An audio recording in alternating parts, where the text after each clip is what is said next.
చైనాలో జాంగ్ అని చెప్పేసి ఒక బామ్మ 82 సంవత్సరాలు ఏమకి బ్యాక్ పెయిన్ ఉందంట. బ్యాక్ పెయిన్ రెమెడీ లేదని చెప్పేసి ఇంటర్నెట్ మొత్తం ఎతికింది. ఏదో ఒక వీడియో చూసింది. ఆ వీడియోలో ఏం చెప్పారంటే, బతికున్న కప్పల్ని నువ్వు మింగావనుకో నీకు బ్యాక్ పెయిన్ తగ్గిపోయిందని చెప్పారంట. ఇంట్లో అడిగి కొన్ని కప్పలు తెప్పించుకుని, చైనా కదా ఏమైనా దొరుకుతాయి వాళ్ళకి, ఏమైనా తినేస్తారు వాళ్ళు. కప్పలు తెప్పించుకొని కప్పల్ని మింగింది. ఒక 8 కప్పల్ని అయితే బతికుండగానే మింగేసింది. మింగిన తర్వాత ఏమైంది అనుకుంటున్నారు?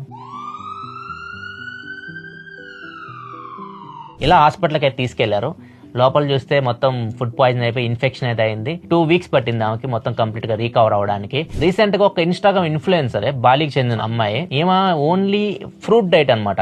లాస్ట్ డిసెంబర్ నుంచి 2024 నుంచి ఇప్పటి వరకు అంత ఫ్రూట్ డైట్ ఫాలో అవుతుంది. ఇంకేం తింది, ఓన్లీ ఫ్రూట్స్ మాత్రం తినిద్ది. రీసెంట్ గా ఆమె చనిపోయింది.